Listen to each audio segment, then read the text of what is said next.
What's going on, guys? So do you have a classic GM car or truck that has a cable drive speedometer and the speedometer doesn't read right for whatever reason? You changed tire size, you changed rear gear ratio, you put a transmission from a different vehicle in your vehicle?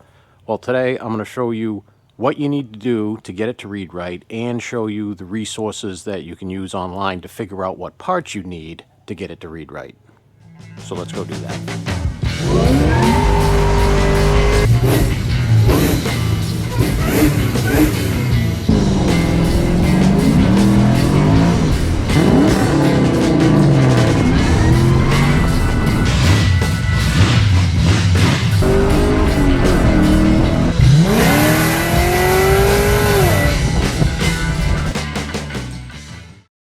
Alright, so for this example, I will be using the 70 Chevelle that we are working on.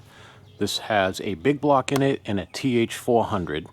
It has 255 60/15 rear tires that are just a tad over 27 inches tall, and it has a 373 geared rear end. When you are going about 45 miles an hour in this vehicle, the speedometer reads 85 miles an hour. All kinds of reasons to why. Number one, the 373 gear ratio was never a stock ratio as far as I remember in these.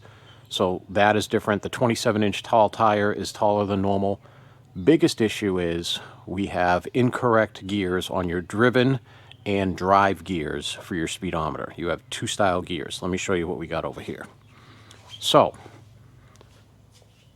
these mount on your output shaft. This is what they call your drive gear. These mount on this, which I'll show you in the car in a minute. This is called your driven gear.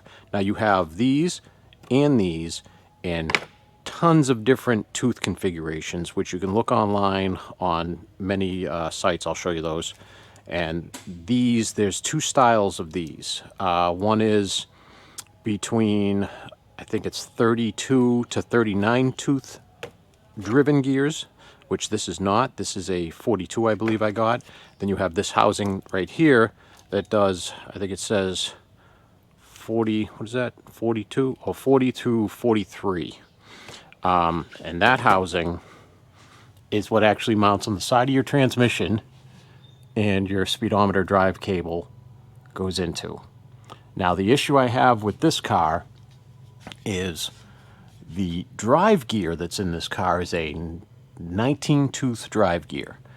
There is not a combination that you can do with your driven gear. You would need like a 56 tooth driven gear to make that read correctly, and they just simply do not make that with this gear ratio and these tires. Now, if this was like a factory 323 gear ratio, I could get a driven gear that would work with this gear in the transmission, the drive side, but it's not. So we have to change out both gears to get this to work.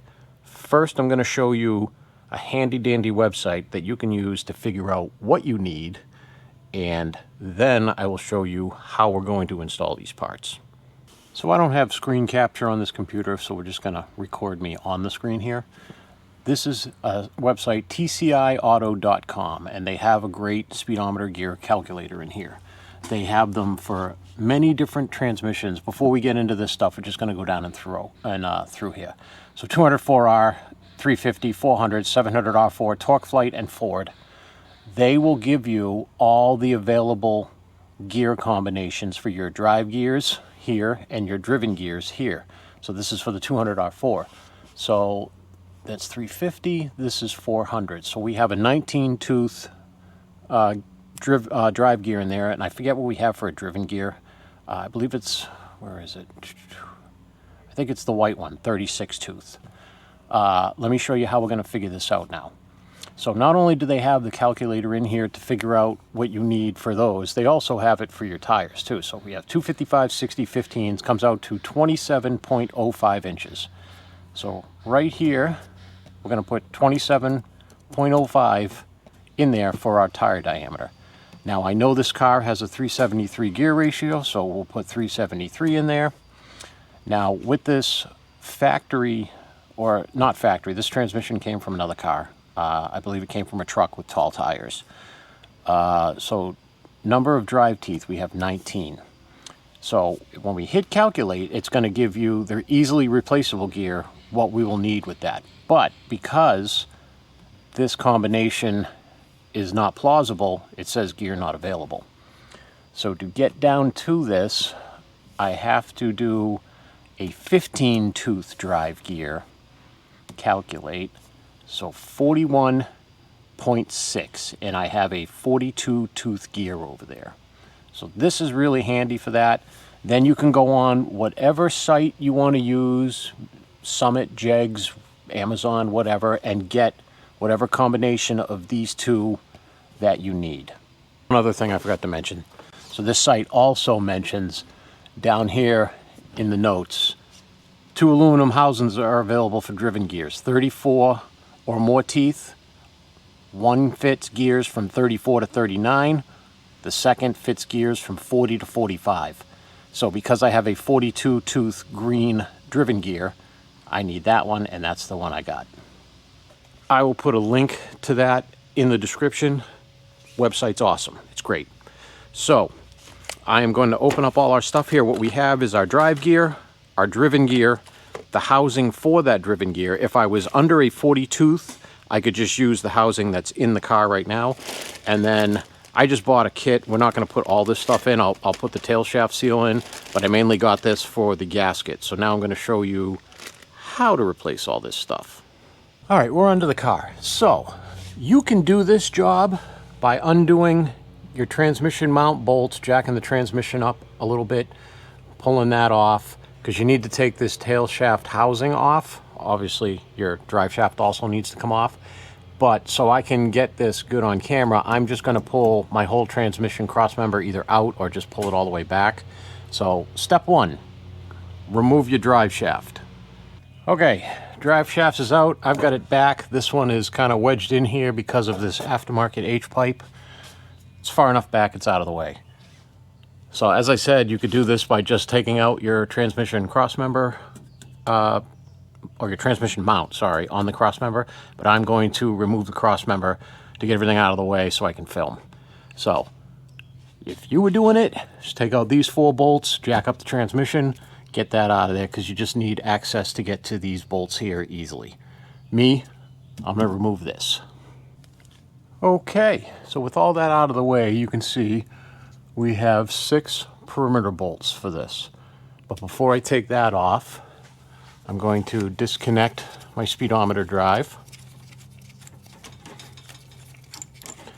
I'm going to pull out the bolt that retains this and pull this out so you can see how the driven gear goes in on here. So this is just a simple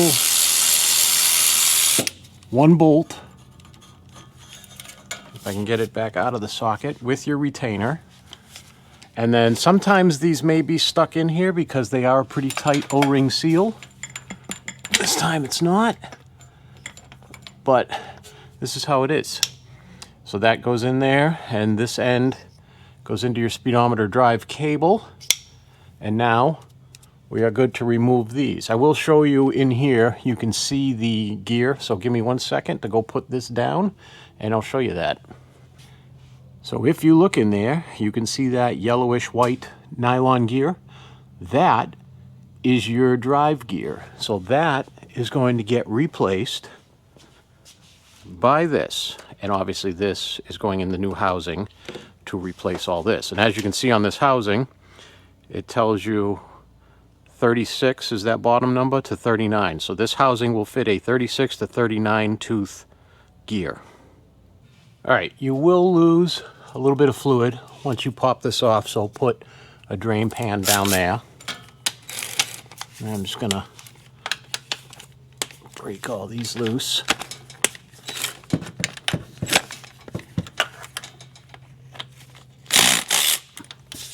And that one I can't see from this angle. We're on there, and now I'll just take these off.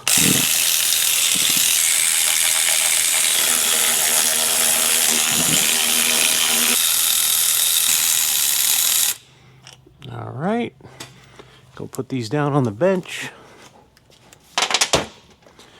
Take off our housing. And there we go.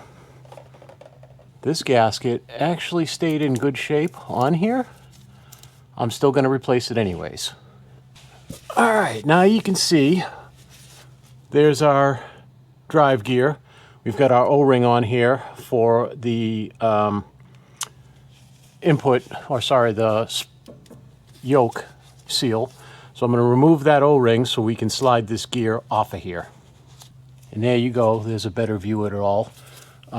So this will slide off. There is a clip here. I'm going to rotate this after I pull off the O-ring. All right, I've rotated this around. You can now see the clip right here. So to unclip that, you're simply going to push the tang upwards. Simply. Here we go. Let me give it a screwdriver so I don't slide off of it constantly. And then it will be simply... I always do things the hard way the first time, because why not? And then we will slide this off. If I can get my hand on it. There it comes. All right, so this clip is also going to fall down in here once you get past it. So there's your gear. There is your clip. And the clip will go into a hole that's on the bottom side here that you can just barely see. So let me grab our new gear assembly. All right, here's our new gear assembly. Just make sure it fits. Yes, it does. So now we will slide our clip on and hold it on there so we can slide the new gear on and secure it in there.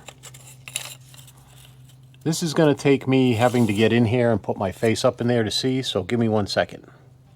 And there we are, all clipped in and good now. So now I'm going to put my new gear on my new housing and slide that in here so you can see how this meshes. Alrighty, so we have the new gear in the new housing. Should probably go without saying, but make sure you lube your O-rings. There's one here, and there's one in the end here. And this will slide in just like that, and it meshes up to that. So as this spins, it'll spin this, and these are where you get your different ratios to make your speedometer cable spin faster or slower to get to the proper RPM to whatever your gear and tire ratio and stuff is. So now I'm going to reinstall our O-ring. I'm going to put our new gasket on, and I'm going to put a new tail shaft gasket on. Sorry, new output seal I meant, and new tail shaft gasket. And put our new retainer on to hold in our drive assembly. Okay, so we are all back together. I'm gonna hook my cable back in here. We're gonna put the cross member, the mount, the drive shaft back on, and then we're gonna go take it for a ride. And we're gonna verify that the speedometer is now reading correctly. So because you only have so many gear tooth options back and forth, sometimes you may be off 1, 2, 3 miles an hour, but most of the time you can get it within 1 to 2 miles per hour, which is pretty damn close for a cable operated system. So let me get all this stuff back together, then we'll go for a drive with my GPS speedometer on my phone, and we'll see how it compares to the dash. Alrighty, we're in the car. It's back on the ground. I'm gonna put it into park so I can start it. This is my GPS speedometer app, in case you guys ever need one. This is Ulysses Speedometer. This thing is great because it's got all kinds of settings here I haven't even used, but it does your speed, and it does a mark at your max speed. It's got a tripometer on it. It's got your elevation. It's got everything. It's awesome. I use it on the boat when I'm making sure that that's reading right. I use it when I calibrate every speedometer, including all the Dakota Digital stuff. It's a really good app to have. Anytime I'm on a plane, I use it because I'm curious how fast the plane's going. I think I've hit 867 miles an hour at one point. And yeah, you just deny that permission. You don't need that. All right, so I'm going to get outside so this actually reads correctly. I'm in the building, so it can't get a GPS signal right now. And then we're going to see how the speedometer reads.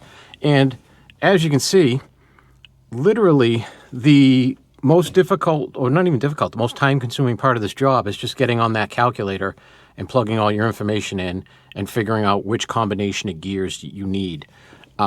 Usually, I think I said this at the beginning of the video, but usually you can get away with just doing your driven gear, the one that comes off from the outside.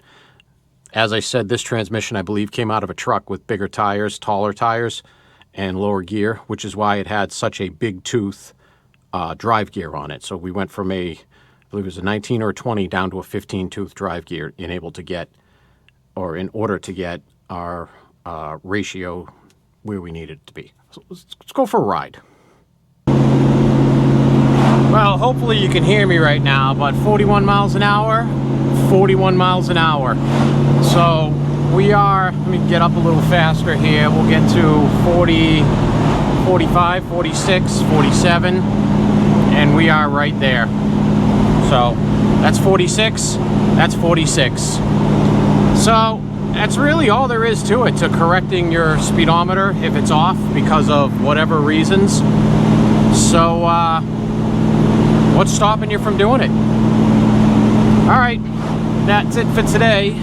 We're back to the shop so I can go sift through some more stuff I have to do. I will talk to you guys later.